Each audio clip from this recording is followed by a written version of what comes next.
近年全球汽車工業加速電動化，人工智能、固態電池及智能安全技術迅速發展。市場預料未來數年全球電動電單車需求急速增長。各大品牌積極搶攻市場，但唔少資深車手仍認為真正嘅駕駛樂趣並非續航力或數據可以取代。從燃油引擎到電動驅動，從機械操控到智能系統，電單車正站喺發展嘅重要分水嶺。呢一場變革究竟只係技術升級，抑或係全球產業格局重塑嘅開始？李嘉文報導。電動越野電單車公園主理人 Dan 示範緊 flyover 飛越特技，利用跳台起跳從記者頭上飛過，想向大眾證明越野電單車即使電動化，都無阻駕駛者享受冒險又刺激嘅駕駛體驗，反而一改大眾對越野電單車嘅負面刻板印象。傳統越野電單車俾大眾嘅印象往往離不開沙塵滾滾、排氣後發出嘅轟鳴聲，足以劃破山林嘅寧靜。不過隨住環保意識抬頭，電動車技術日漸成熟，呢個擁有數十年歷史嘅運動都迎來一場電動化革命。位於安省 Belleville 以北嘅呢個場地係加拿大首個全電動越野電單車公園。當5-6架電單車同時從林間小徑駛過，唔再聽到震耳欲聾嘅引擎轟鳴，得返一陣陣低沉嘅電動摩打嗡嗡聲。場地創辦人 Dan 認為，電動越野電單車唔單止大幅降低噪音，同時減少維修成本同碳排放，又能降低對森林生態嘅干擾。First of all, the bikes are very, very easy to ride. The bikes are silent, so you're not going to have noise. The bikes have far more control than a gas bike does because you can computer map all of your controls on the bike. So you can literally set your throttle curves, you can set how much power it has, you can set where it hits in your throttle curve, you can set regenerative braking when you turn it off. Like there's all these things that you can set to infinitely make it feel like any bike you want, and then you can pre-program it so you have like 5 different motorcycles at the push of a button. Another benefit, you don't have to buy gas. You don't have to buy oil. You don't have to do oil changes. You don't have to do air filter changes. You don't have to do top ends. You don't have to change exhaust pipes. You don't have to get noise tested when you go to races. You don't have to do any of that stuff. 呢片佔地面積達16公頃嘅土地，原本係一個傳統越野電單車場，但由於附近居民投訴場地嘅噪音問題，最終停止營運。而 Dan 喺接手呢片土地後，就花費約18萬加幣，用咗3年時間，親力親為喺原址重建一個全電動越野電單車公園，更獲得附近唔少社區居民嘅支持。呢日就聚集咗一班越野電單車愛好者，一齊慶祝公園於夏季嘅重新開放。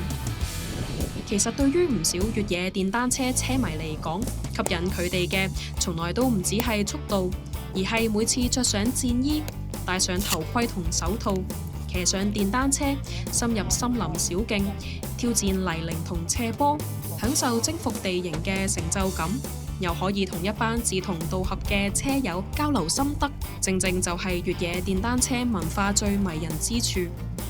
車迷之一嘅 Ryan 從10歲開始接觸越野電單車，一直駕駛傳統燃油車，今次係佢第一次體驗電動越野電單車。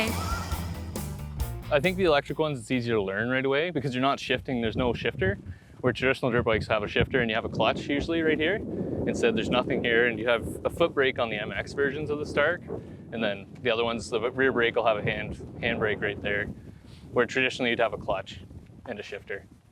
It's a lot quieter, that's for sure, and the power delivery is more instant and consistent compared to traditional 2-strokes and 4-strokes, where you sort of got to figure out the power curve. 嚟到場地體驗嘅人，並非人人都好似 Ryan 咁擁有多年駕駛經驗，新手往往需要花好多時間去學習點樣控制油門、離合器同轉波。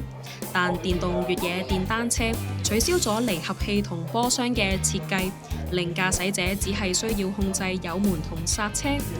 所以 Dan 都會鼓勵新手，只要識踩單車，其實都會好快上手。而且騎士可以透過電子系統即時調整馬力輸出、油門反應同剎車回衝嘅強度，令同一架車能夠因應唔同駕駛者嘅技術水平而改變特性。場地被分成2部分，賽道總長3公里。Dan 強調場地嘅前半部分設計以教學為目標，大部分地形都適合初學者同中級駕駛者。就好似呢個跳台，由起跳點到落地點，大約只有70尺。賽道後面係森林路線，地上有更多岩石，路線較為蜿蜒，為進階駕駛者嘅體驗增加挑戰性。而駕駛者又可以因應地形去轉換車嘅模式。Is you can ride a full-size motorcycle, which is as well faster than any factory race bike that you watch on television or any motocross bike, but we can start you at 10 horsepower, and that means that once you hit the speed limit, that's as fast as it's going to go. On the Stark Varg has 5 preset modes, M1 to M5. And in here in this screen, we can change all of the power settings very quickly. For me, my mode 1 is always set up at 10 horsepower. So as my students are learning, they might start at 10 horsepower and then they're in mode 1. And then once they get more comfortable, with the touch of a button, we go into mode 2 and all of a sudden you have 25 horsepower. Is you can regenerative braking, which basically is considered a kind of an engine brake. So it gives you more resistance when you come off the throttle. Simon 最欣賞電動化越野電單車，並冇因為安全、安靜同環保而犧牲車本身嘅性能。電動越野電單車嘅即時扭力一直都更勝一籌。當中一啲曾經被測試過嘅電動越野電單車，由靜止狀態到踩油門驅動車，只係需要2至3秒，已經加速至時速50公里。I think that the misconception from a student's perspective that when you get on electric bikes, it's instant power all of the time. So much like if you're driving an electric car, people think they get behind the wheel of a car and they're going to touch the accelerator and it's just going to take off like an F1 car. So I think that that's one of the concerns that we have people coming in. So once we talk them through the power delivery on the throttle, and that we can set that power delivery to be a lot slower. But I think most people think that the power comes on right away. And that may have been true in first gen like electric bikes, and it can definitely be a concern, especially as I said, if you start to you be overconfident, then you think, oh, I can go at 100% power and it's going to be okay when you were at 50% power a few minutes ago. 雖然電動越野電單車嘅好處一大籮，但圍繞電池技術嘅爭議依然存在。唔少人都質疑車嘅電池續航力不足、充電時間太長，而且生產鋰電池並唔環保。掟到同意目前最大嘅挑戰仍然係充電速度。現時一架性能較強嘅電動越野電單車喺快速充電下，大約要用1至2個鐘去充滿。理想情況下，可以進行1至2個鐘嘅一般強度越野電單車騎乘。但傳統燃油車加滿1缸油只係2分鐘嘅事。The average competition motorcycle, gas motorcycle, you have to rebuild the entire motor every 100, 150 hours if you're a casual rider, and more often if you're a pro racer. Whereas these here, they hold their power and they're good for years and years. They're like 100, 150 hours. These batteries are still running 80% capacity. We're going to start seeing solid state batteries coming out in automobiles everywhere now. And solid state batteries don't lose range in cold, but more importantly, they charge very, very quickly. And they have a longer life cycle.